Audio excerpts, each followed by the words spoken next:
Big question for fight fans. Can Jack Della Maddalena, one of the sharpest strikers in the UFC welterweight division, beat Islam Makhachev, the former lightweight champion and grappling machine? Today we break down records, styles, fight IQ, matchup advantages, and the keys to victory for both men. Let's get into it. First, the records. Islam Makhachev currently sits at 27 wins and 1 loss as a pro, and he's coming off a dominant run as the UFC's lightweight champion. Jack Della Maddalena's pro record stands at 18 wins and 2 losses, and he's established himself as a top welterweight with a string of impressive performances. Importantly, this matchup is Islam's move up in weight.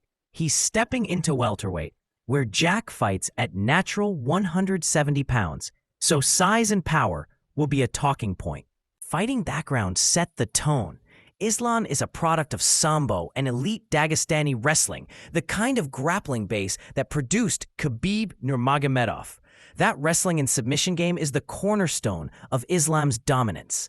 Jack Della Maddalena started boxing young. He took up boxing at 16 and developed into a polished, patient striker who mixes pressure, timing, and heavy hands. He rose through regional circuits and exploded onto the scene via Dana White's Contender Series before stepping into the UFC spotlight.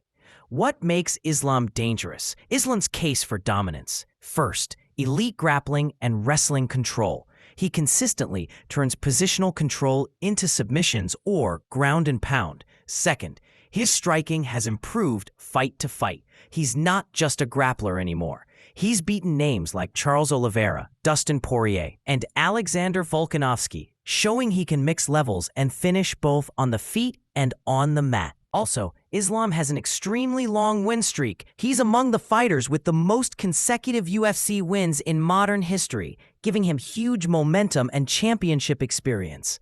What makes JDM dangerous? Jack is one of the most technically sound and composed strikers in the welterweight division.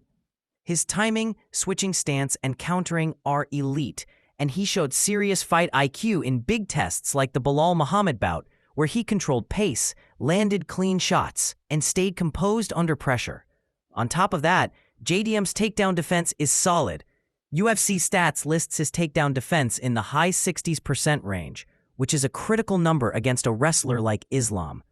If he can keep the fight standing, Jack's power and precision give him an enormous chance. Now matchups. Islam's pathway is straightforward: close distance, force the clinch or the takedown, and work to dominate on the mat, where submissions and control win rounds. His cardio and pressure are elite. But at welterweight, he may face a size disadvantage. Jack is naturally bigger and carries more tackling power. For JDM, the tasks are: maintain range, avoid the tie-ups that lead to clinch takedowns, use lateral movement, and punish Islam when he overcommits. Jack's jab, calf kicks, and timing are the tools for that. If Islam gets him to the mat, however, Jack will be in survival mode. He'll need elite scrambling and to avoid exposing his neck or limbs to submissions. Keys to victory for Islam: close the distance early, pin Jack against the fence, and secure top position. Use takedowns to sap Jack's legs and bring the fight to the mat before Jack's power becomes dominant. Work for early submission opportunities. Short, explosive takedowns often lead to quick chokes or arm bars with Islam's skill set. If Islam executes that plan, the fight ends early or turns into a long grappling clinic, and that's where he's toughest.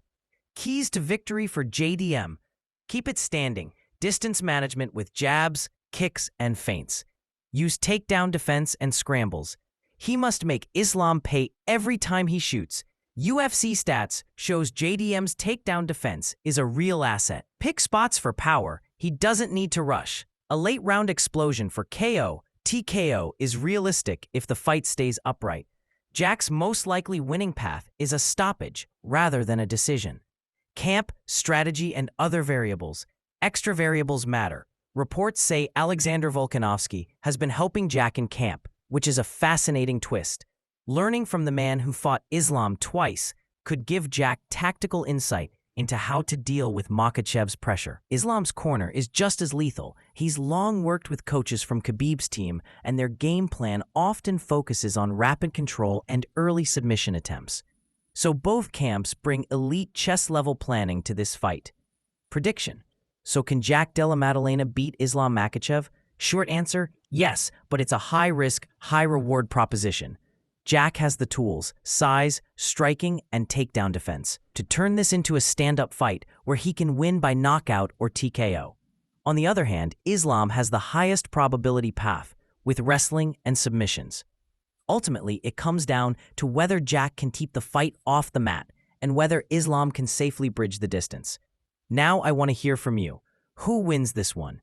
Drop your prediction in the comments. Is Islam's grappling unstoppable at 170? Or will Jack's striking and size make history? If you like this breakdown, hit like, subscribe, and share. Thanks for watching.